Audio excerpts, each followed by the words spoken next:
SRM Institute of Science and Technology, Engineering, Medical and Health Sciences, Management, Dental, Science and Humanities, Law, Agriculture Sciences, Hotel Management. Admissions open.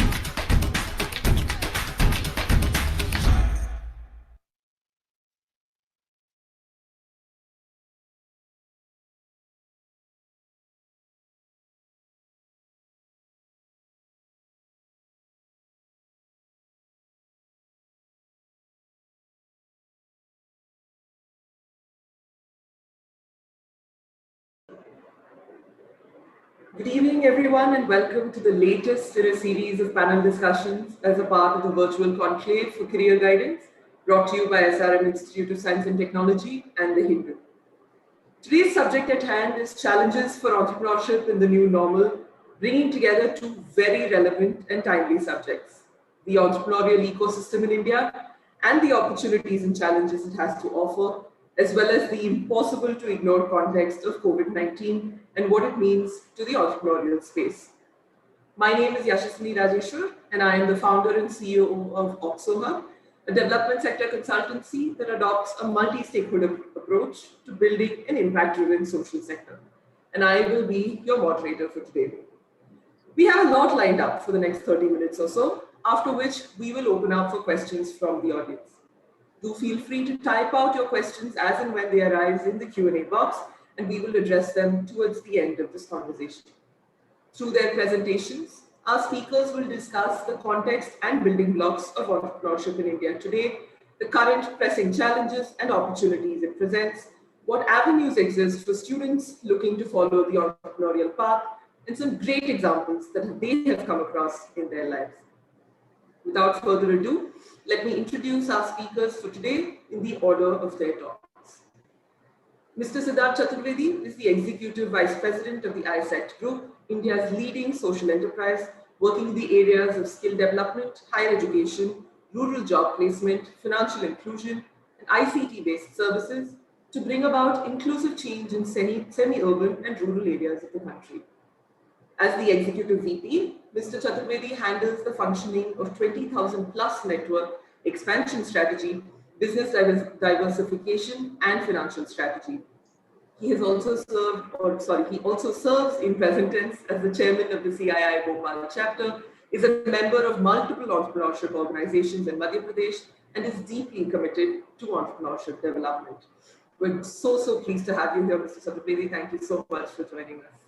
Thank you, Yashaswini. Our second speaker for today is Dr. Anant Kumar, an assistant professor of management, executive secretary at the College of Engineering and Technology, and vice president of the SRM Innovation and Incubation Center in Chennai. In a career spanning over 17 years, he has worked across business development, product development, and management in the FMCG food products industry. He has managed over 10 crores worth of government grants, institutional and private funding for prototype development and startup initiatives at SRM. Thank you so much for joining us, Dr. Anand. Our third speaker of today is Mr. Hari Krishnan Nair, the co-founder of Great Learning, one of India's leading edtech platforms for students and working professionals to upgrade their competencies and succeed in the digital economy. In 2007, Hari co-founded iLabs, a technology startup focused on content management and analytics in social media for retail brands. In 2010, he successfully exited the company by selling it to a large IT enterprise company. He has also worked with Vidya, an incubator and an angel investor, where he contributed to strategy formulation and implementation of the company's Institute, Gurgaon. It's a pleasure to have you with us, Mr. Nair. Thank you. Thanks. With that brief introduction, I will hand over the virtual mic and stage to Mr. Chaturvedi, our first speaker for today. The stage is all yours. Thank you, Yashaswini, and good evening, everyone. First of all, it's very heartening to note that you've all joined in very large numbers. Very good to see that. And as Yashaswini pointed out, we are here to discuss a few angles and cuts and pieces regarding entrepreneurship and startups. My first point would be that for an audience of 9th to 12th standard students, predominantly students, 5 years back, we would not be even talking about entrepreneurship if we were talking about career counseling. And the big change which has happened in 5 years is that today we are devoting one full session of career counseling to discussing entrepreneurship and startups. And that is a fundamental shift which has been powered by our startups, by our entrepreneurial committee, and the world's third largest startup ecosystem, which is India. So thank you so much for inviting me today. I would be just taking 10 odd minutes to probably take you through two of the aspects. One is, why entrepreneurship is important for school students and what can they look forward to. And second, at a very top level, what are the opportunities and challenges for startups today in India, considering the COVID scenario. So moving on, for all the students out there, starting from the first principles, for me, an entrepreneur, apart from this definition, is somebody who is basically practicing the art or the mindset of innovation and creativity. These are the two words which you will keep hearing a lot as you go ahead in any of the entrepreneurship or startup session. And innovation and creativity are the two fundamental blocks which build an entrepreneur. Of course, with this come all the new ideas, goods, services, any of the processes, your vision to do something different for the community, maybe social entrepreneurship, maybe impact entrepreneurship, or pure for-profit building business. But essentially, innovation and creativity are the two blocks which build an entrepreneur. Why are we talking about entrepreneurship so much in schools today, and why is it relevant in today's context? This is because entrepreneurship does not only teach you how to become an entrepreneur, it also touches upon a lot of fundamental skills which are important in building the character of a student, in building the holistic personality of a student.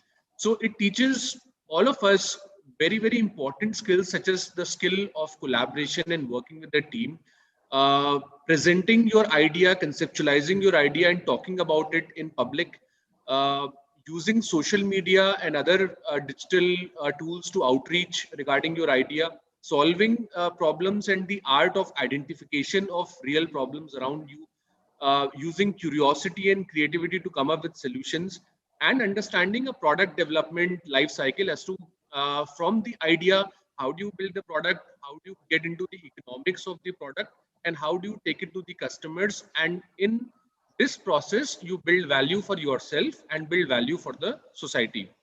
So that is why entrepreneurship education, even if you join a job at the end of it all, is so important to build that kind of mindset, which is of high premium today. I'm sure my other speakers will also touch upon it. All of us are looking for talent today and hiring people who have that entrepreneurial mindset. Even if they're working in our organization, we want people who can take initiative, who can take on their role as one of the probably founders and add value to the organization. Moving on, if we talk about higher education institution today, apart from looking for all the important things like what are the faculty like, what is the infrastructure like, how are the labs, what are the departments, one very important thing which everybody has to look forward to, how strong is the entrepreneurship cell or the incubation center in the higher education institution. Believe me, that one building block in the higher education institution adds so much value in terms of exposure, in terms of skill building, and in terms of building of holistic personality for all the students. So developing the spirit of entrepreneurship among students, and not just that, but inculcating all the skills which I talked about in the previous slide, and taking you to the real world in terms of people who are running businesses, people who are leading businesses, people who are funding businesses, people who are identifying problems at a real level and trying to come up with solutions. So my advice to you would be that all things put together and all things similar, uh, the choice of an institution has to be for one which has got a strong incubation center, because incubation center is that anchor which runs the entrepreneurship development, fosters that spirit amongst all the students. As an example, it is not just for premium students. Even students today from all walks of life, government schools, rural schools, are uh, getting attracted and catching onto this wave of innovation, of tinkering labs, of doing something on their own and presenting their ideas at the highest level. And this is just one of the examples, and there are many such examples where students from 9th standard, 10th standard, etc., are contributing to the innovative thinking pedagogy. Coming to COVID now, and what are the challenges and themes which are coming in front of us? For education sector per se, I would just say that we were already tackling some of the challenges, such as rapid advancement of technology and preparing our workforce according to that. Industry 4.0 and its pervasive approach for all the industries, increasing the capacity and equity and access in the rural areas for higher education, and then finally overnight having to adapt to digital learning, to digital teaching, to digital assessments, and tackling the COVID crisis. So some of the emerging themes from this, one is digital across sectors. So it's not just in education or in IT, but digital is now a way of thinking in all the sectors. Health and well-being is an important sector which has come up post-COVID. Many startups are coming up there. Cash, talent, and content. These are the new CTCs which are the king in all the sectors. Learning and continuous upgradation, not just for school students, for college students, but for working professionals. Continuous learning and upgradation. Social entrepreneurship and doing something for society at large is now seen at center stage. And at home economy, people who are consuming entertainment at home, people who are working from home, people who are shopping from home, that is something which is seen all around us. And empathy and emotional well-being of our parents, of our students, and of the society at large, and how do we have a positive impact on that is another theme. So not going into details, just focusing on the top 4 points. The main challenges today for startups are finding new customers and keeping your existing customers. So it is moved from finding funding, which was the main reason for the past few years, to finding customers and finding new customers and retaining customers, and funding has gone to the third or fourth stage. So what I'm trying to say is that the number one challenge today for not just startups but for established businesses also is how to keep your revenue stream going on. And if your revenue stream is shrinking, how do you re-engineer your business so that you sustain these tough years and come back not just surviving but with a renewed approach to your business and to your customers. This is something which the startups or entrepreneurs would connect more. It's not so much for students, but the students should see that finding new customers, essentially, that is a challenge today which all the businesses and startups are grappling. In terms of cash also, on a month-on-month basis, cash flow is a problem for as much as 40% of the startups. Many startups are finding it difficult to have full-term teams and manage them, and many of them have been laid off. And of course, we are seeing that there is a global recession. So the highlight is that we are most concerned about finding new customers and accessing the right kind of funding to keep us afloat in these 2 years or 3 years is a challenge. So what are the ways in which these challenges are getting mitigated? One, uh, talking and maintaining extra communication with your existing customers and deriving your insights as to what are the changed needs of the customers, and then serving them and re-engineering your business according to that. Planning your workforce in terms of having the right mix of full-term employees versus employees in your outsourced teams. mapping your entire supply chain and finding which of the functions are luxury functions and stopping them for a period of 3 years and focusing only on the core functions, focusing on creating value for society. These days, customers are very particular that you are not just solving a business problem, but you're also mindful of the impact it is having on the society and on the environment in general. And those businesses would definitely have an edge who are keeping a track of this, staying transparent with your customers and turning to digital solutions at the right time for keeping your business relevant in terms of your customers.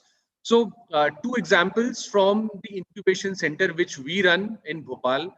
One of them was a startup which was doing something completely different before the COVID, and then they pivoted and had an aggregator model.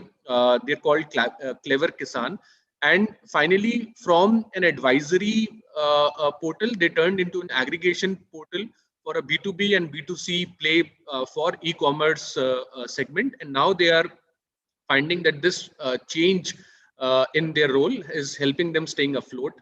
Another one which took COVID as an opportunity and provided 1 year free of cost services, roadside assistance to all the frontline workers in Bhopal and Indore.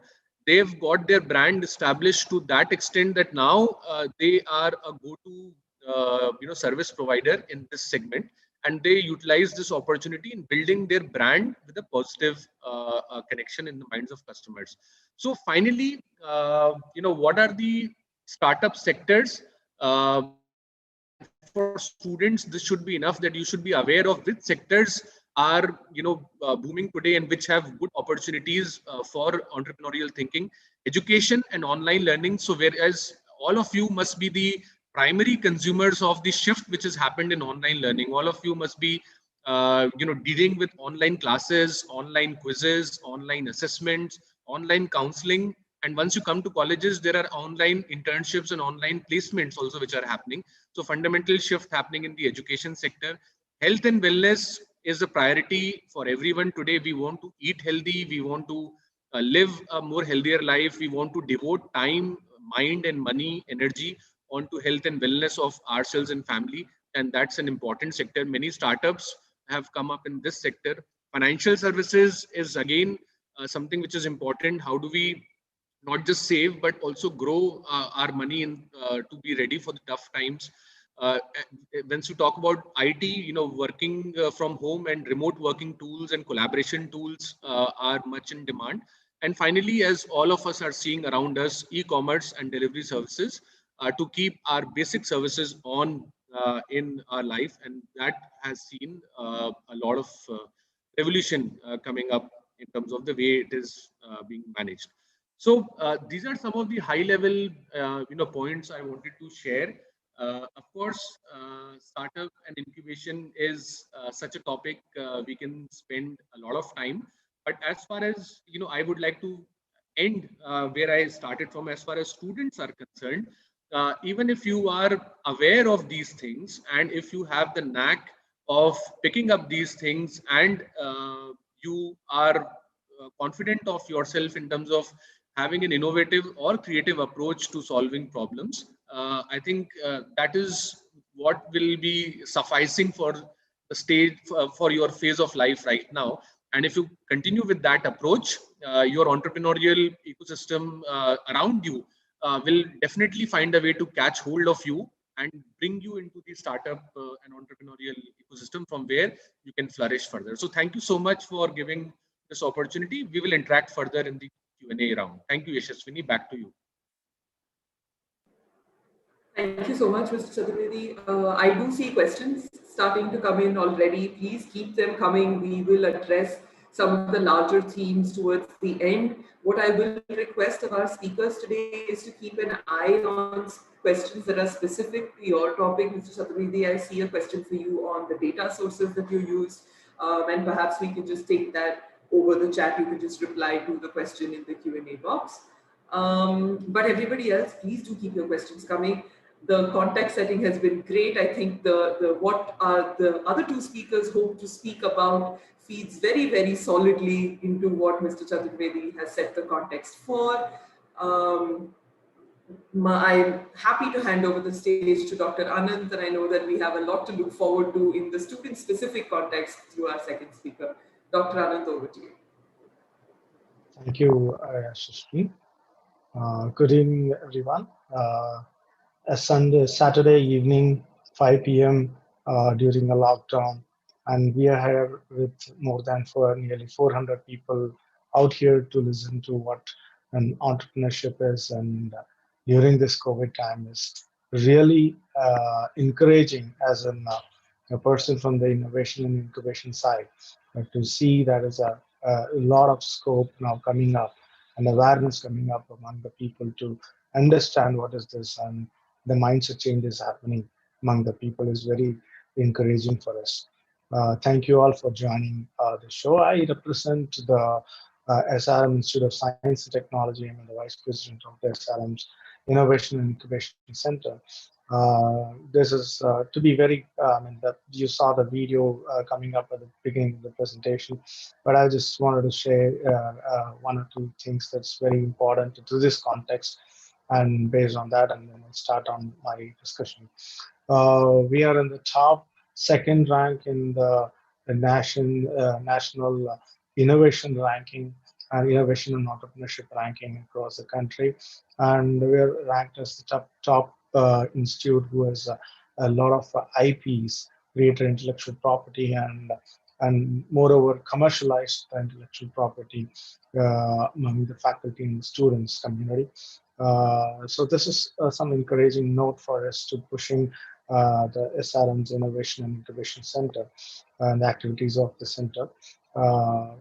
Further, getting into the context of what Siddharth has said is really relevant, and it's on the whole picture summarized in a very few slides, very intelligently done by Mr. Siddharth, and thank you very much for his introduction talk.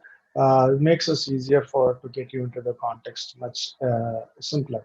But I'm going to talk on the very fundamental things rather than on the context of the innovation and incubation. Basically, I just if you could just browse on Google it and find it out, what are the skill sets that industry or any the world is looking for, the corporate is looking for in this era, that's in 2020s. If you could see the basic skill sets that it is coming up as like your communication and collaboration skills.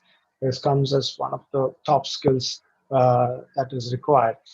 Then your creativity and innovation is one of the skills that is looked for, and your emotional intelligence. How do you react to situations? How do you apply your mind in the critical situation?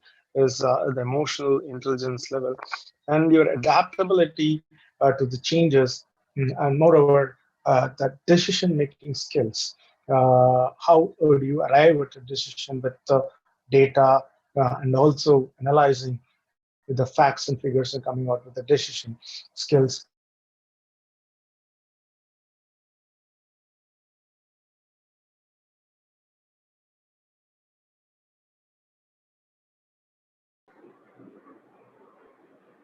Did we lose Dr. Anand?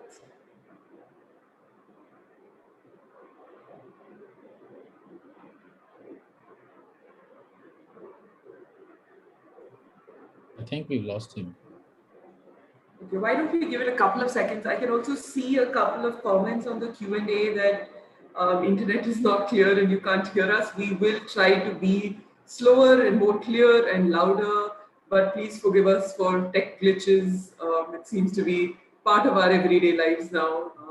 Some states, some cities are handling rain this weekend, and it's a nightmare for connectivity and power. So we'll do the best we can.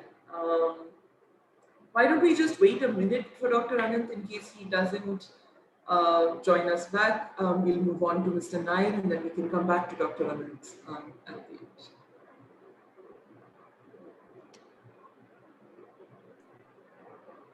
end. Yashaswini, while we wait for Dr. Anand, would you Okay, he's joined.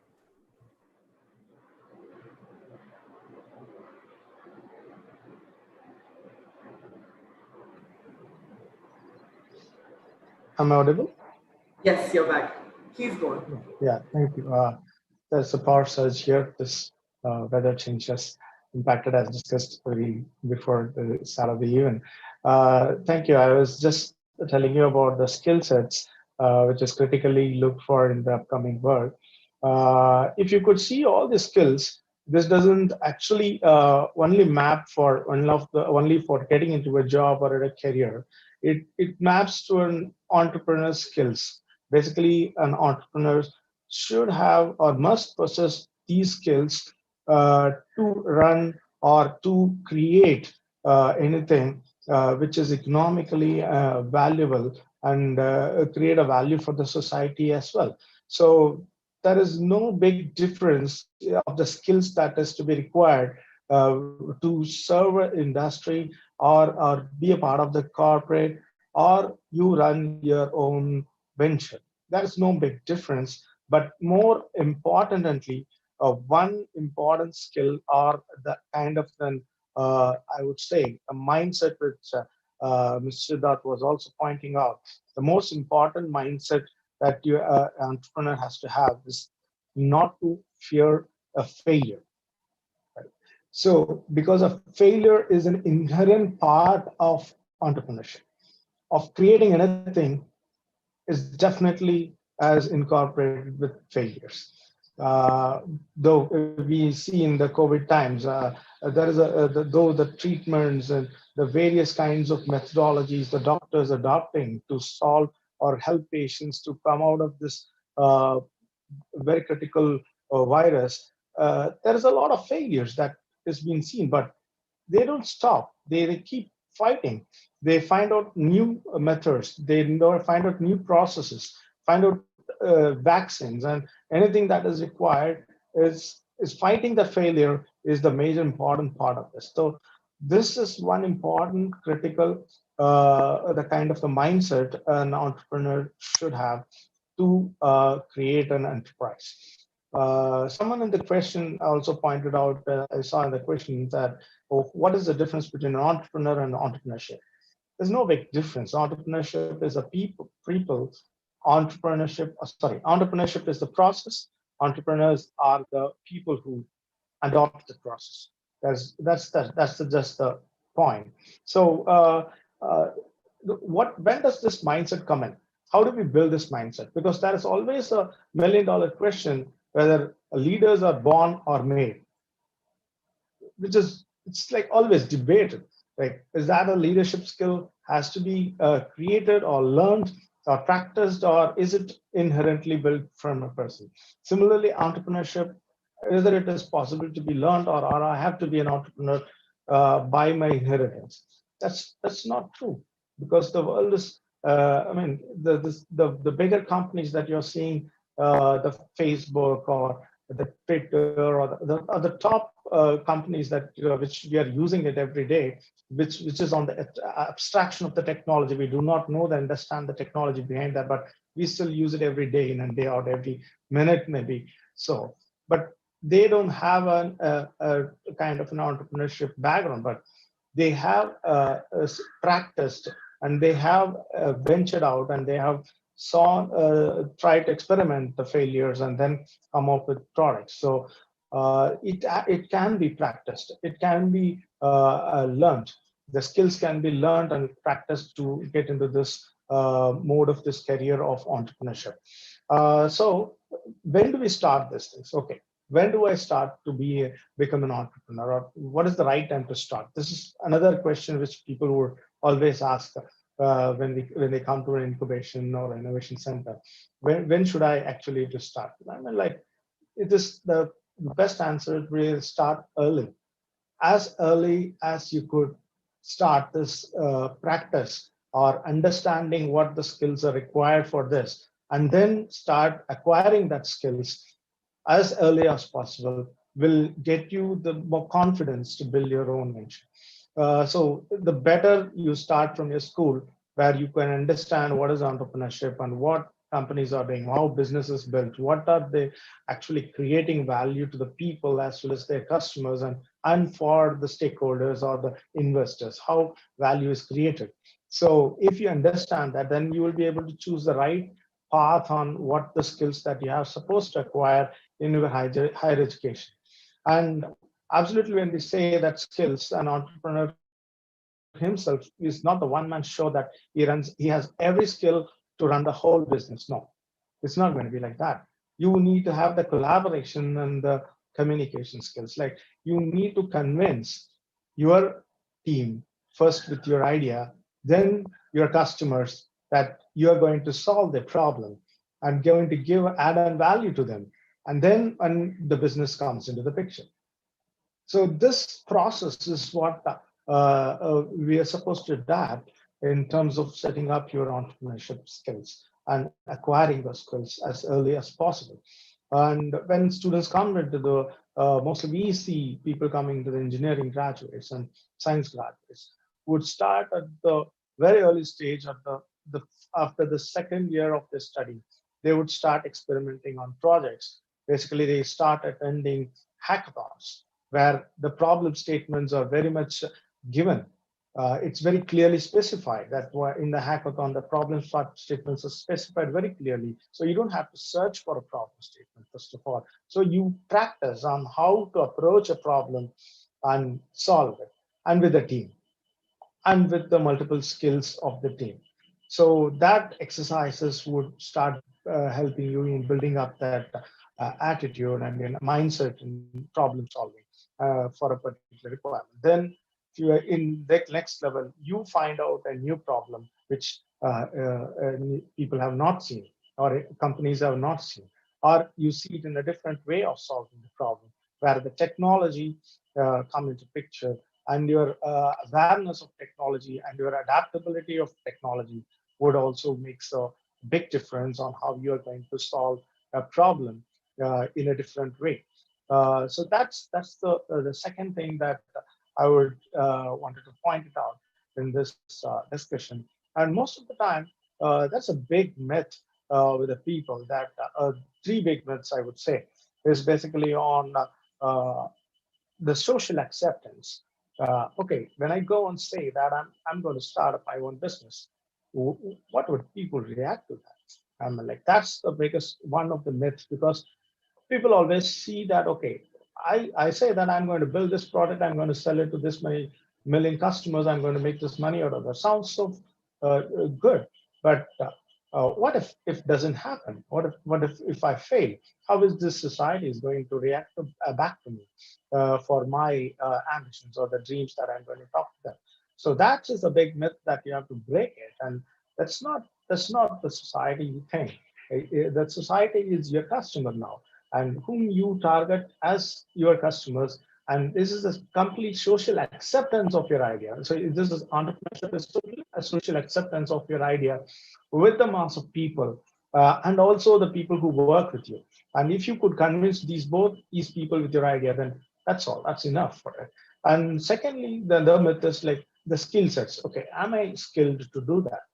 Definitely, you have to find out what your core skills are, and you have to uh, find out your co-founder, or you have to find out your employees to substantiate the rest of the skills that is required to solve the problem and give it add value to the people. That's the second myth, that it's always there. And third is money. Right? Okay. When I go to start up a business, and most people will think, like, who is going to invest? Where do I get money from? Right.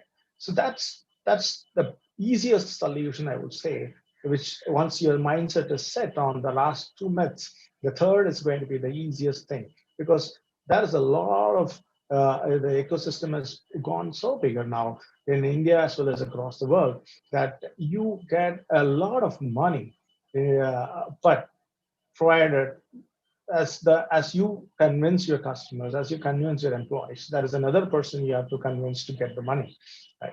And on your idea, how important it is, and how important problem that you're solving, a realistic problem that you're solving, which has a commercial value. So that's the three myths that has to be uh, cleared off from your mind once you get into this career building process on entrepreneurship. And once you get into an university, as we have been looking at most of the or from the schools and getting into the institutes right now. So into the institutes, whom should I talk to? Should I talk to my faculty, or should I talk to my seniors, or whom should I talk to? You can talk to anybody about your idea. The thing is, like, it's one of the biggest problem that we think is that entrepreneurship, your idea is like a secret sauce syndrome.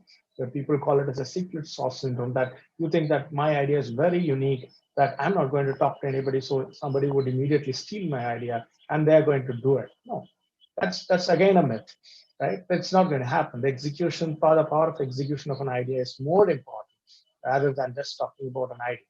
Because we see in a lot of competitions, people come and present a beautiful business plan with the complete metrics on how their financials are going to be in the next 3 years or 5 years. But none of that, people have never come up to the incubation and say that I'm going to start this business, because the execution is the real matter. So it's not about keeping your secret sauce, but asking people to taste that makes matter, that you get a lot of feedback on whether it's really a sauce that makes kind of a flavor for the people, or you're just keeping a sauce for yourself, right? So that's the important thing that, again, we have to think about, and we have to open our minds, talk to people. And in institutes, the government has now created a facility called Institutions Innovation Councils, which is another mandate which the Ministry of Education has insisted every institute to constitute this innovation council within the university or the colleges, maybe smaller or bigger, and whatever the size may be. But they are directly connected with the Ministry of Innovation. Though they give the plans, they give the programs, they give a lot of inputs and training to the people, faculty as well, to talk to people who come out with an ideas and who wanted to convert it into a business model. So those kind of places, or the incubation center, as Mr. Siddharth also pointed out, you can go and walk into any of the incubation centers and then talk about your idea. And certainly the incubation managers or the ecosystem development people would certainly love to hear from you and tell you what is right and what is wrong and how you can go about with your idea. So you have to be opening out to reach out to people and talk about this. So that gives you the first part of how you can get into this thing. Generally, if you see in an incubation center, the process is like basically people would either come with an idea or come with an interest to start up. Only two type of people come in. But the people who come with an interest to start up, if they might not have an idea. They will sit in the incubation, talk to different people, and they might find out they can become a co-founder for somebody, or over the time after the training, they might find out a problem which they wanted to solve and add value.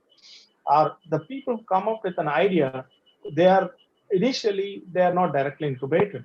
They'll be given a period where they become a pre-incubating period, where they will be developing their product, or they'll be validating their idea at the principal point. And from there, they would come out with a kind of a prototype or a proof of concept of their idea. So that is something they bring it to the table, which is there in their mind. So that is the Dr. stage Anand, one. I'm so sorry to interrupt. Could I request you to take a couple of more minutes? There are lots of questions coming in related to what you're speaking, and I'd love to have some time for that as well. Thank you, Ashley.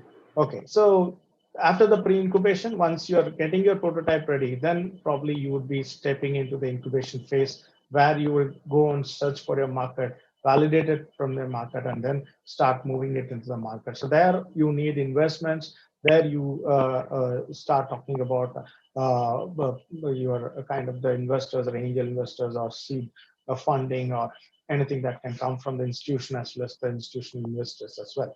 So this is how the basic process that goes in.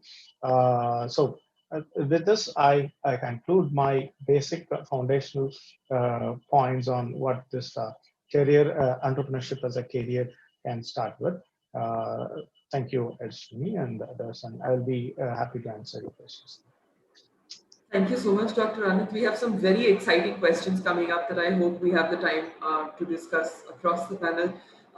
Towards that end, I will hand over the stage to Mr. Nair. Please, there are also lots of interest about being in the EdTech space during the pandemic, so I hope we hear from you about that journey as well.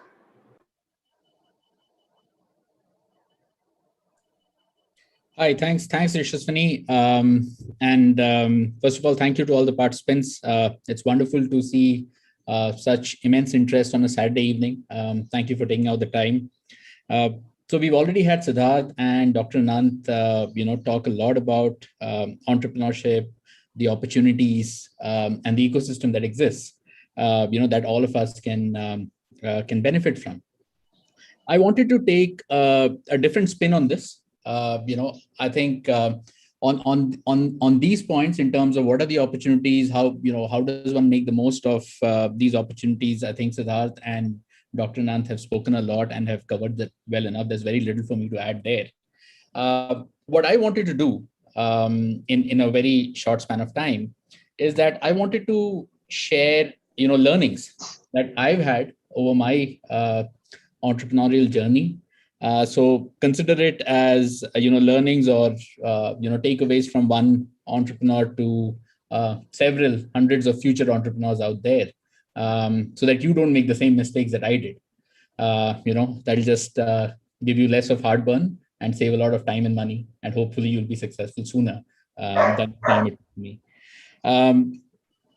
Yashaswini was, of course, very kind enough to introduce me, but I just want to say a point here that one of the realizations that I've had over this journey of entrepreneurship is that entrepreneurship is also very glamorized, right? A lot of people get attracted to entrepreneurship or to the journey of entrepreneurship because of the glamour associated with it. Because we have these role models in front of us. What many a times we fail to understand is that this is a journey. This is a long journey. It's an arduous journey. It takes a lot of effort, a lot of mistakes, a lot of learning to get it right. And that's essentially some of those learnings are what I want to share today. I've now been an entrepreneur for 13 years, and with the last 10 years, close to a decade, being in education entrepreneurship with Great Learning is the venture that I co-founded. And through this, I've been fortunate to, of course, chart a journey that I wanted, but also been fortunate to, to have impact through education, which, of course, is very, very close to my heart, and I'm sure it's very close to a lot of us. So everything that I'm sharing here today is really a distillation of personal experience, and please do take it as opinions from me, and this is not gospel, right? Take it at your own risk, apply your own intelligence to everything that I say. The journey that I've had, this has been in two different ventures. My first venture, which was iLabs, we were able to run it for 3 years, but it never scaled up, to be honest. We even when we exited the business, we were about 10 employees. Then when we started Great Learning, we knew a lot of things that we should not be doing and things that we should be focusing on. And that has helped me immensely in scaling up Great Learning over the last decade. Today, Great Learning caters to 1 million plus learners from 160 plus countries across the globe. Our Great Learning family is 1,500 people plus strong. But having said all of that, we still believe that we are still a startup, right? And we are still a startup because, unless and until we show courage to innovate, to challenge the status quo and not rest on our laurels, I think we'll stop growing. So, you would have heard from Amazon, right? It's always day one. So I think that is the core belief that we hold. In entrepreneurship, my core belief is that I don't think there are any experts. Every entrepreneur charts her own path. And, I think in the panel also, everybody's charted their own path. And I'm sure out there in the audience also, each of you, whoever decides to pursue this path will chart your own path. So let me quickly kind of share, some of the learnings that I've had. First and foremost, especially for all of you out there who are thinking about embarking on this journey, it's a fantastic time because this is the age of opportunities, in my opinion. And it's visible. You can see the world around us. It's changing faster than ever. Technology is disrupting almost every sector that you think of, right? From education to healthcare. And Siddharth, of course, presented a very elaborate picture there, whether it is e-commerce, whether it is supply chains, whether it is manufacturing. Every sector, every industry that we know is so rapidly changing, which just means that there is so much opportunity out there. Today, if you were to come up with an idea and have the conviction to chase it, chances are that there are no outlandish ideas and there are no stupid ideas out there, because you just don't know what is going to happen, right? The future is truly yours to imagine. And we live in a time that, of course, has been adversely affected by COVID. But what that has also done is that it has accelerated this rate of disruption, this rate of adoption, this rate of forced innovation in so many sectors that entrepreneurs can benefit from. India, of course, with its, with the power of its youth, the youth dividend, as we say, the rising spending power, and the talent base of knowledge professionals. India has the largest base of skilled knowledge professionals in the world, right? All of these three things combined, this is the perfect recipe or the perfect ingredients for startups to succeed and large organizations to be built. And I mentioned, like, every sector, every industry is going through rapid digitization and transformation, which just opens up so many more opportunities. It levels the playing field for startups versus large organizations to a great degree, right? Innovation today is no longer is no longer restricted to large companies. Small startups, 5 people, 10 people, 15 people can innovate and can really change the world. I'll give you an example. When WhatsApp was acquired by Facebook for, I forget, it was many billions. WhatsApp was a team of 20 people, right? But imagine the kind of impact that WhatsApp was able to have as a technology platform, right? So I think that's what I mean, that innovation today is open for everyone. What it needs is conviction and a certain set of skill sets, both being equally important. From my own personal experience of disruption that's happening, I just wanted to quote something. So every year now, we at Great Learning, we see more than 100 doctors enrolling into our AI and machine learning programs, right? So just imagine that the doctors are coming to learn artificial intelligence and machine learning program, more than 100 every year in various online programs. So that is the scale of adoption and the scale of disruption that's happening. The second learning that I'd like to share is, and this goes back to the preamble that I started with, which is about not falling for the glamour, but it is about going with the right intent. I think it's extremely important that whoever out there wants to starts with the right intent. The reason being that entrepreneurship is just hard. It's extremely hard, even with all the support, all the ecosystems, everything out there, right? Which of course you all should benefit from. Fact is that less than 5% of the startups survive beyond 5 years, right? So 95% of the startups don't succeed or don't survive beyond 3 to 5 years.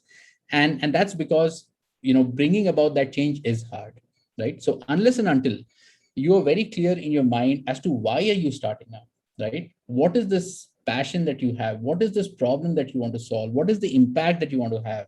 Unless and until you're very clear about that, it becomes really hard to keep pursuing this path, right? Because glory comes much, much later, right? So hence, please go in with the right intent.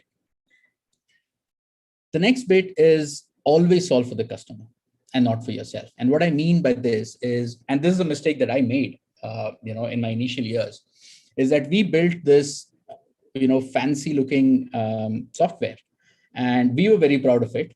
Because everything that we knew in technology and that was trending in 2007, 2008, we had used to build it, and we took it out to our customers, which were enterprises. And what we realized is that customers don't care about the technology you use. Customers don't care about AI and machine learning, and you won't get a customer because you're an AI startup today, right? You won't get a customer because you're a machine learning startup or any of those, industry 4.0 trends. You will get customers and you will build businesses if you solve for the customer, right? So it's extremely important that we understand what is the customer's problem and what is the value that you as an entrepreneur and your enterprise as an organization provides, right? How does that ease the customer's life? So remember, don't just adopt technology or the latest in technology just for the heck of it. Solve always for the customer. Last bit here is, and especially since, all of this audience is, or most of this audience is, I believe, in the 9 to 12 standard, who are at the cusp of higher education. I'd like to call out, this may be a little contrarian in view from the entrepreneurship folklores that we hear, but I believe education is extremely important in entrepreneurship, because the nature of entrepreneurship is changing, right? Today, if you look at any of the largest or the most successful startups in the last 10 years globally, you will see that they are successful because of the skill set that they bring, right? Or because of the technological innovations that have happened, right? In some cases, because of the power of the patents that they hold. So it is extremely important that you have the right skills, and these skills have to be learned. And there is no better way or no better place to learn skills than in a university where you have the time to learn and the luxury to fail. So hence, education is, I believe at least, education is extremely important in the entrepreneurship journey. Next thought, I think many would have heard this, that entrepreneurship really is a marathon. This is not a sprint. And why I say this is because, all of us today, and more so the generation that is coming after us, we all are used to instant gratification, right? You want a cab, it comes in whatever, 10, 20, 30 minutes. You want pizza, it has to be delivered in 30 minutes. You want food, it'll get delivered, right? Everything that we expect has to happen quickly, right? That is as a consumer, that is my expectation today, right? Unfortunately, the journey of building large organizations or being successful as an entrepreneur does not happen quickly. So this is a marathon, right? You have to be in it for the long haul. And let me tell you an anecdote here. This is something that I heard, during my convocation where Mr. Nandan Nilekani, who was the co-founder of Infosys, was the chief guest. And he mentioned, he actually was talking about this point in entrepreneurship in his convocation speech. And he said that in 1993, when Infosys went public, it was a very successful IPO that they had, and they were the talk of the town. Every journalist, every media, every press wanted to cover Infosys, right? And the questions that they would receive, that Infosys founders would receive, would be, how did you become an overnight success? The fact of the matter is, Infosys was started in 1981. It took them 12 years, right? The journey to IPO was 12 years, right? 12 years is not an overnight success. But that's the whole point, that there are no overnight successes, right? This is a long haul, and you will fail if you keep looking for the finish line, because nobody knows where the finish line is. You just have to keep going. There are absolutely no shortcuts as an entrepreneur. Attention to detail is probably your biggest skill set that you bring to the table as an entrepreneur. So this is a journey of build, iterate, build, as they say in technology parlance. You will keep building, you will keep iterating. There is never a perfect system. You will keep tinkering with it because your consumer demands will keep changing.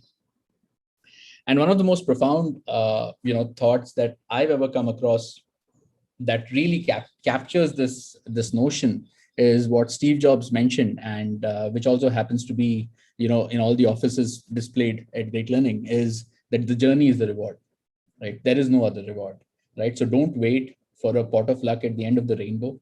That's not what this is. Unless and until, as entrepreneurs, all of us enjoy what we do day in and day out and have the wherewithal to do that for many, many years, this is going to be a painful journey. So truly, journey is the reward. I think Dr. Anant mentioned this. Irrespective of our own beliefs of the superpowers that each of us may have, the fact is that no entrepreneur can do it alone. You need teams only teams build great companies, right? It is never one individual, right? So you may equate, or all of us may equate Apple with a Steve Jobs, or Tata's with Ratan Tata, or Reliance with Dhirubhai Ambani, or so on and so forth. Microsoft with Bill Gates.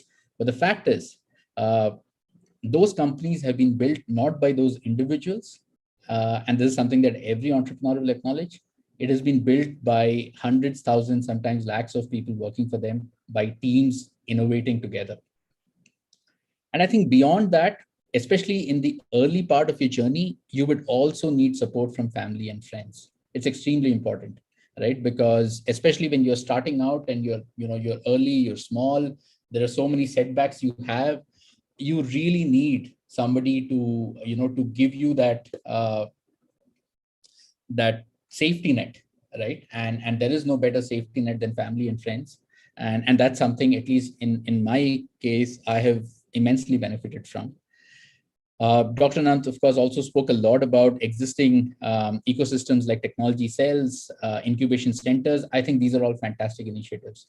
And these really push forward the opportunity to churn out more entrepreneurs, which is something that I think our country direly needs. We need several of thousands of entrepreneurs coming out of India every year if we really have to change the fortunes of our country. And these ecosystems will go a long way. In fact, in this, I would like to acknowledge the role that the entrepreneurship cell in my business school played, because in my first venture, when we did not have any money, we were fresh out of college and we started up. There was no, funding was not, this way back in 2006. I doubt if there were venture capitalists in 2006 in India. I think Flipkart itself started in 2007 or 8. So there really was no startup ecosystem. But one of the professors in our college had this initiative of supporting entrepreneurship, and the help that college extended to me was to give me office space, so I did not have to pay rent for a good 2 or 3 years. But even small gestures like that, go a really long way in helping an entrepreneur at least tide over some basic challenges and motivate them to keep continuing. Today, though, I think this ecosystem is a lot stronger, and that's something that all of you can benefit from. One of our earlier speakers, I think both of them probably, Siddharth and Dr. Nand, mentioned that entrepreneurship is really a mindset, right? It is not a career line. It really is a mindset. And in my view, I think every entrepreneur is a winner. Though, as I earlier mentioned, most ventures do fail. They don't survive beyond 3 years. But really the question is, what even if you fail? I honestly feel it does not matter. I think even if you fail as an entrepreneur, you should really wear that failure as a badge of honor. And today, I know for a fact that several companies, and Siddharth mentioned this, that several companies prefer to hire folks who have that entrepreneurial mindset. So that really is a massive plus for you, right? And the what you may otherwise think that the cost of failure is so high, fact is it is not as high as you think, or it is not as bad as you think, right? It really opens up opportunities. Also, entrepreneurship builds key life skills: problem solving, collaboration, courage, and perseverance. And I think these are life skills, irrespective of the profession that you choose, irrespective of the career line that you choose. I think these are life skills that you will always need to succeed. And I think there can be no better teacher than a journey in entrepreneurship. Lastly, I would say, I think, and this is my request to all of you who do end up starting now or later, somewhere in the future, let's try and create organizations of impact. I think this is something that our country really, really needs, right? We really need to look at entrepreneurship, not just from a profit and loss statement. And I'm not saying that go start NGOs or really start societal or really start social entrepreneurship or social impact ventures.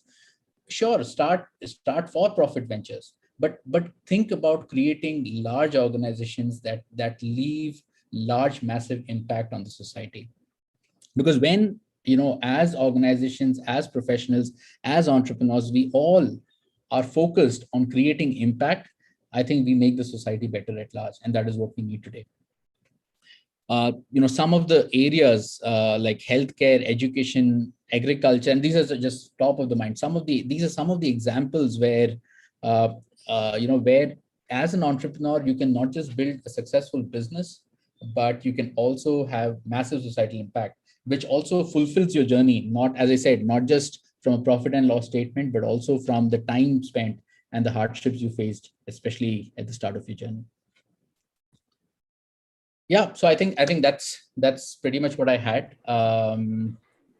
I hope this was useful. And I'm really sorry if it came across as a little pedantic. That was not the objective. The objective was to share my learnings and be as honest as possible, so that, as I said, some of you or all of you, whoever pursues, does not end up making the same mistakes that I did. Thank you. Thank you so much, Mr. Nair. I think ending on the note of creating impact is something that is very close to my heart as a social entrepreneur, and I'm sure is a good note for us to bring these presentations to an end. We have some very interesting questions coming up. In the interest of time, we might not address some of the more sector-specific questions. I will request the audience to reach out to the speakers, to any of us, through, I don't know, LinkedIn, other platforms, and we can have that conversation there. But I thought it would be interesting for us to focus on some of the bigger picture questions. We will most likely go on for another 10 minutes if everyone has the time. I see that we're already at 6, but it seems like a little sad to not address some of these wonderful questions coming up. So I have at least one question for each of you. And if I can request you to keep your answers to about 2-3 minutes, it will give us the time to address as many as we can. So let's start with Mr. Chaturvedi. I see that you've also been very actively answering questions on the Q&A, which is great. More people can hear from us. What are the basics of entrepreneurship? What are those things that we cannot do without? There are people asking about, do you need a team to be an entrepreneur? Do you need an app to have a business? What are the bare bones basics that are absolutely essential? Yes, continuing from what Hari was talking about. I'm so sorry, Mr. Chaturvedi. I don't know if it's my connection, but your voice is quite feeble. Can you hear me properly now? Mr. Nair, could you just confirm? No, I don't want it to that it's still feeble. Can you hear me?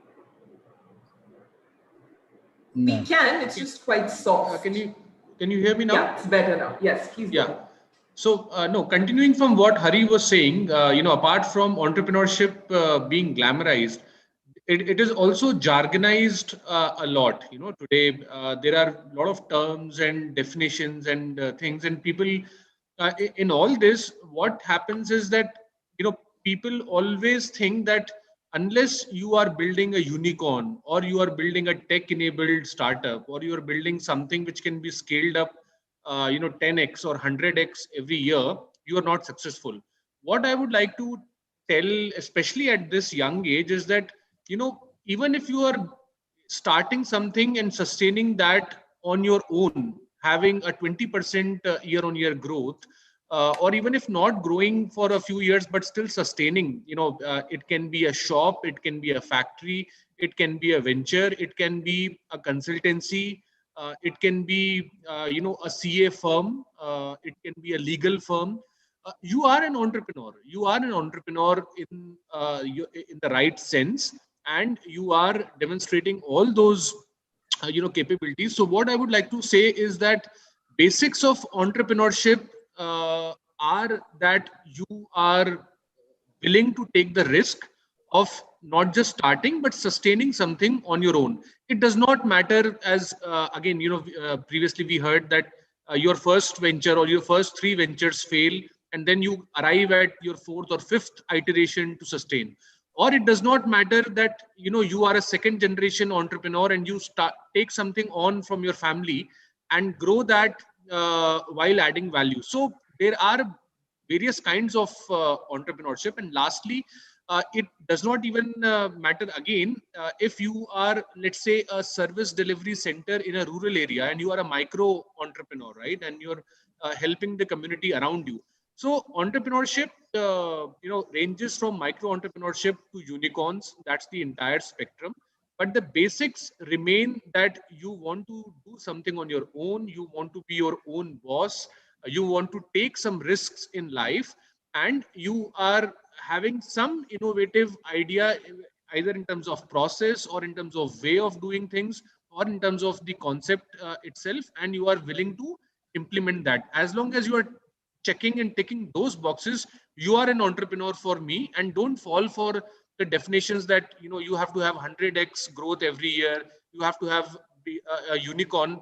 That's great to have if you can reach there, but that should not dissuade you from starting something on your own. Thank you so much, Mr. Satyavedi. So before you have a team, before you have an app, before you have a platform, before you have anything else, you need to have an idea, you need to be a self-starter, you need to want to go down this path, I think is what we're hearing. Which leads me to the next question for Mr. Nair. There's a lot of talk in the Q&A box about how there is a sense of risk aversion, there is a sense of fear of failure amongst young people who are looking at going down the entrepreneurial path. How do you build this entrepreneurial mindset? How do you inculcate this attitude? Sure. I think it's true. This fear of failure is definitely if not the biggest, definitely one of the biggest reasons why people don't start up, right? Or why don't more people start up?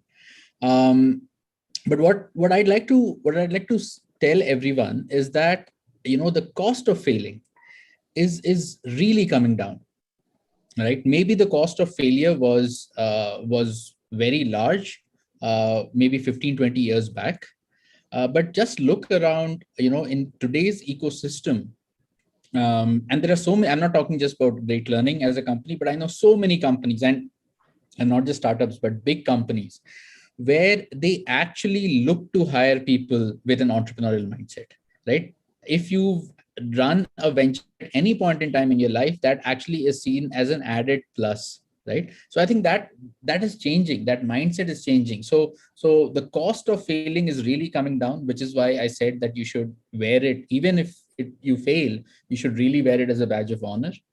And to the second part of your question, in terms of what can one do to really build on this mindset, I think this mindset really stems from curiosity, right? So you have to be curious, inherently curious, like curious as a student when you're learning, curious as a problem solver. If you're just curious about why are certain things done the way they are, and can it be better than that, right? I think curiosity often breeds innovation, right? So it's from there that you will start thinking about newer ways of doing things or newer ideas, which may not exist today. And I think that really is the start of entrepreneurship. So even if today or in the immediate future you don't want to start up, which is fine, my request would be that try and build this sense of problem solving, of questioning, of challenging the status quo, and essentially all of that boils down to one simple basic virtue, which is about being curious. Great, thank you so much. And in the spirit of curiosity, my question for Dr. Anand is a little more specific. A lot of people want to know, where do we find this information about what are the incubators? Where do I find collaborators?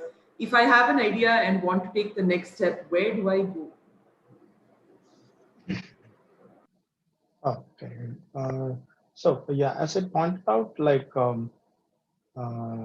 it is available with every institutions right now, in the colleges as well as in the schools as well. It's slowly coming up. But as well, when you enter into a college, any college would have its own innovation cell or an entrepreneurship cell, which is one single point where they will understand your language, and they will understand whatever the level of maturity that you're going to talk about. They will be able to understand, relate to the right level of training that you require in terms of entrepreneurship, or your idea, or the skill sets required to make your startup up and running. I also see that some of the people are asking, like, is that the school dropouts are the best ones to start up, or the best startups have come up from the dropouts? And see, that's a fancy story that people will always talk about, but it's not going to be there for all, because your regular education or the formal education, in any terms, it can be in an online mode or in an offline mode, or whatever the mode, The learning that you get it will help you to reduce your assumptions in the business. I don't say that's going to give you a right, ready-made answer to a question, but it's going to help you reduce the assumptions, because the most of the startups, as Harry pointed out, only 5% of the startups are successful. Again, success is a kind of a relative term. How do you measure success, or how do you define success, is going to be different, as Mr. Siddharth was also explaining. What are the terms of success again to measure?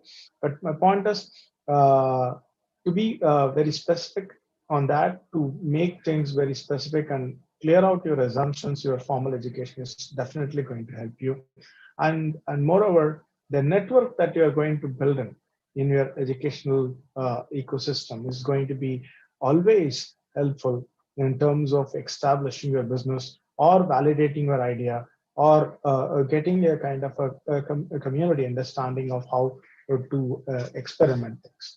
So that's one thing I saw in the questions. Like, if somebody doesn't get a job, they're going to do an entrepreneurship, and I don't know. That's not the case here. And even if, as Mr. Hari pointed out, you would have to work as a team. When you're going to work as a team, you should be able to convince your team on your skill sets. That is very important to the business, and your value addition to the business is also going to make yourself unique in the company, whether as a CEO or the founder of the company, or else you're going to be not seen within your company as well. So that skill sets are most important, and your education is very important, as then you could make it more successful. Again, it's the whole journey is going to be making impact for yourself. So understand the journey, take systematic steps towards entrepreneurship. The risk taking process is much defined, and it is much available, and it is more talked in terms of this kind of webinars and spaces and the communities. And in Bangalore, you have the startup community is very strong, and every week now, due to pandemic, maybe it's happening virtual, but every weekends you can see an open house, people coming on talking about what are they doing, and what are the challenges they're facing, and how are they trying to solve, and they open out and ask for help. Right? The moment when they ask for help, there is a lot of sources that's going to come in and help in terms of entrepreneurship is concerned. And this ecosystem in India as well as globally, it is concerned. It's going to be open. It is open, and it is, when you ask for help, you're going to get it. And as long as you're not going to ask for help, and you're going to keep it closed, then it's very hard to get the help from people. So as you asked the question rightly, that it is available with every institutions, and there is a lot of institutions, accelerators and programs like that, where you can go and spend time with them for months, and they help in terms of seeding you the best ideas, and that from there you can nurture it and take the step-by-step systematic process of converting it into an enterprise. I think. Thank you so much. I think 3 key points, and I see Mr. Nair is also unmuted. I'm guessing you have something to add. Sorry, I just wanted to add 10. I'll take just 10 seconds. I also saw that comment about dropouts and entrepreneurs. So let me just clarify. I think this misconception really comes when we think of Mark Zuckerberg and Bill Gates, both of them being dropouts. What we have to understand is that they were expert programmers, both of them, right? So they had a skill set that built a premium for themselves, right? So it's and colleges, universities are the place where you build skill sets. So hence education is important. So I think 4 key points that are coming out of Dr. Anand's answer and Mr. Nair. One, most of your colleges are likely to have e-cells, incubation centers. Ask your professors, seek out that information. Secondly, participate in the communities around you, whether they are on campus, off campus, whatever they may be. Thirdly, don't shy away from asking for help. Help comes to those who ask for it. And fourthly, find ways to make sure that you are skilled, whether that is in the classroom, outside the classroom, from the internet, whatever it may be. Make sure that you can back the talk that we are talking and walk it as well. I think we might have time for one more quick round, one more question open to all of you. What does one need to study to be an entrepreneur? Is it a course? Do you have to nurture particular skills? Where do I go to find this information? How do I become more curious? Do I have to study management? All of these how to study to become an entrepreneur related questions. Maybe we can open with Mr. Nair, sorry, Dr. Anand, I see that you raised your hand. I just, Okay. whichever one of you. I know that Mr. Nair spoke about education in his slides, so I just read that. That's all. Yeah, probably. Yeah. Dr. Nand, why don't you take the first step? Yeah. Thank you. I mean, I'm going to give a very one-liner answer to this. Like, what do you study doesn't matter. How do you study matters most. Is what my simple answer to this. Because you don't know what are you going to build and whose problem are you going to solve. And if you have got to know that right now, probably you are the best person to choose what to study. And telling about your idea, probably I can suggest some. If every one of the panel members could suggest some, but you don't know that and you don't know that. But how do you take a course, and how do you do it very deeply, understanding and involve yourself, engaging yourselves within the subjects and making it more application oriented, thinking in the way that it is going to be applied for life matters most, is what my point of view on this. Thank you. Yeah, so just to add on there, so let's break this into two sets, right? One is the hard skill, and then let's call it the soft skills. So I'm completely in sync with what Dr. Nand said, that it doesn't matter. You can learn engineering, or you can learn law, or you can learn finance or commerce, whatever you want to learn. What's really important is how well you learn it, right? Because I'm sure each of those things build very valuable skill sets that you will need in your journey as an entrepreneur. And that you will benefit from it. And again, entrepreneurship is about solving for customers' problems. So you have to understand, what is the space you want to operate in, what kind of an idea do you have, and I think education then will have to align to that as well. When it comes to soft skills, like let's say risk taking or curiosity, right? I doubt if there is any course that teaches it.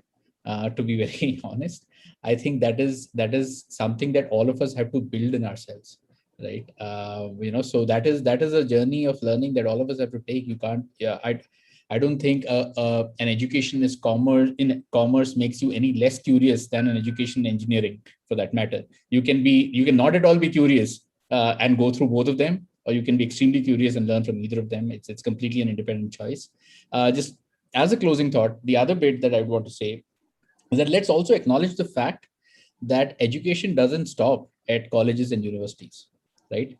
You may start learning from there and you may go on to build your venture, but it is a given that as you progress in that journey, you will still be short of skills, and you will have to keep learning either from your peers or from your customers, or again, go back to educational institutions, online, offline, whatever you want. But, don't have the mindset that all of your education is going to end at 24. I think life begins at 24, right? And education will continue, till you have a career. Thank you. And Mr. Chaturvedi, your final thoughts. To add to that, one very powerful line which I follow is completely in sync. The only important skill for future is going to be the ability to continuously learn throughout your life. So that is the intent which we all want to inculcate. In terms of practical advice, if you're feeling like talking to someone about your idea and discovering more about entrepreneurship, one thing which you can do is to find out about incubation centers in and around your city and your region. There are several of them. Many of them are very good ones, and they are equipped with all the information, and they are supposed to be this first bridge between the students who have they are the sounding boards. Let me just put it like that. They are the sounding boards. Reach out to an incubation center. Many of them have boot camps, information sessions, workshops. Enroll for a few of them. The second starting point for all the entrepreneurs is friends and family. So more often than not, you might find a cousin or a second cousin or an uncle or somebody who has taken that path, and you have to reach out to them, or somebody from your friend's family.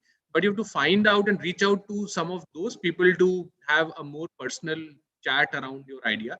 These are the two steps which largely people take if they want to test their hypothesis. In terms of education, I do want to tell you that in the next 5 years, for whatever it's worth, but schools will have entrepreneurship programs, and they will have the courses which will be counted in the end credits.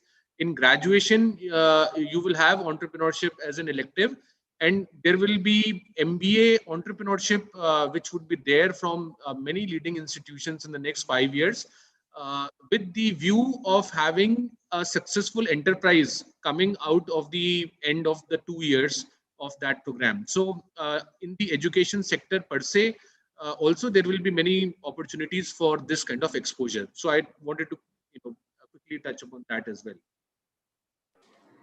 Great. So I think what we've understood is that there's no one right way of doing this. One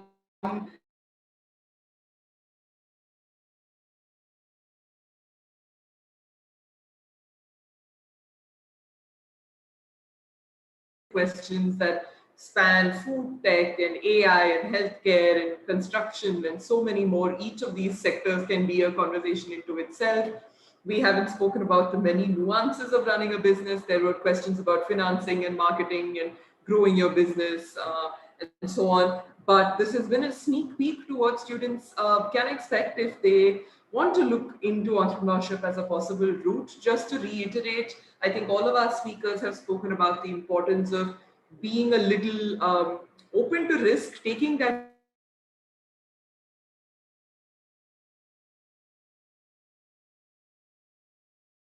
outside in the cities that you live.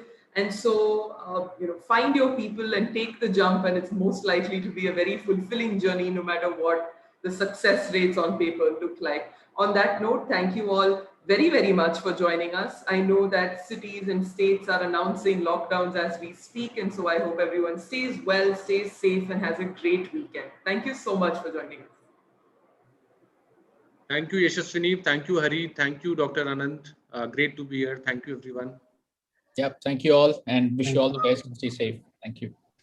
Thank you. Stay safe, stay healthy.